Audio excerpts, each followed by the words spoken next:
Mo Willems, everyone. Mo Willems, my favorite children's book author. So let's talk about him for a little bit, shall we?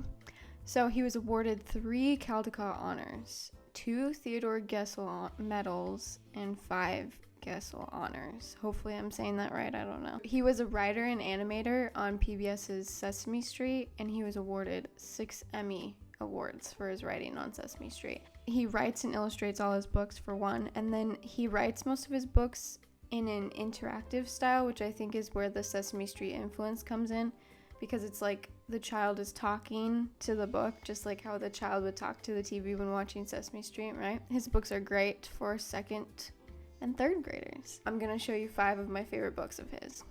First one, you've probably heard of it. It's called Don't Let the Pigeon Drive the Bus. It's his interactive story. The main character right here, he's our pigeon. And he's very personable and he's very silly. And Mo Willems loved to write silly nonsense books, and this is really funny. The book is written like a conversation. So notice how the characters, they have their little word bubbles. So we're conversating with the characters. The characters are talking to us, which is why it's like an interactive book. We're talking to them. And I just love it because it feels like the reader is part of the story. Like we're in there, you know, talking to the pigeon. This sample page that I have right here doesn't really show it, but usually there will be like 1 quote bubble per page. So it's pretty good paced for kids. The art is simplistic and childlike, as you can see, like drawn with a crayon. So he's embracing that childlike style. The second book is Don't Let the Pigeon Stay Up Late, the second book in this pigeon series.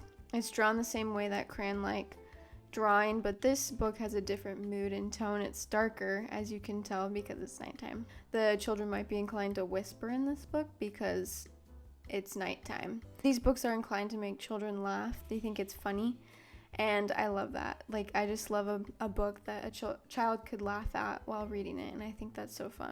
His next book is called Nuffle Bunny, and this one's a little different from his pigeon stories and his other stories that I'll talk about later. It's actually written like a story, not really a conversation. What I love about this one is the art. You notice he uses photographs as the background, and then again he does the crayon drawings on top of the photo, which I think is very interesting, very cool. It's very contrasting because the photographs are black and white and then the people are in color. Also, his characters are very expressive, especially in this one, I feel, because the little girl, she throws a fit. He's really good at showing those expressive features, and he's also really good at showing movement. So when the whole family runs, you can tell that they're running. This one also is not completely fiction. I think this is realistic fiction because it could have very well happened. So this one's a little different than his other ones. My last 2 books are part of his Elephant and Piggy series. This one is called Waiting is Not Easy.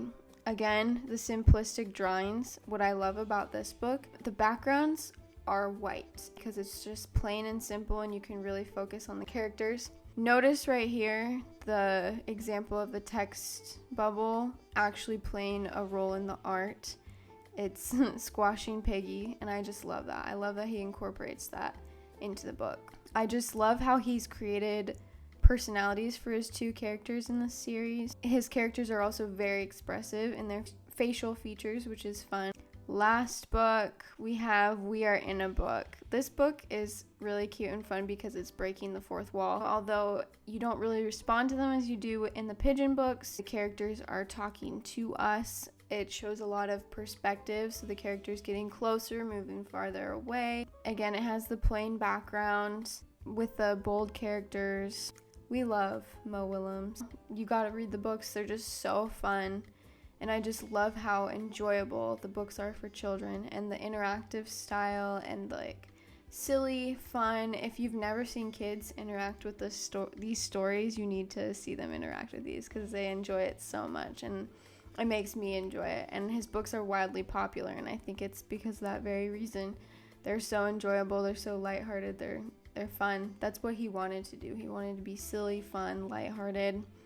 So there's not many books written the way that Mo Willems wrote his stories. And I also love his art style. Simplistic, especially like the black and white photographs with the drawings on top of that. That's just, I love that.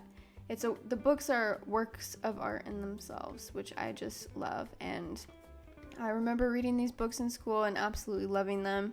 And for that reason, he is my favorite children's book author.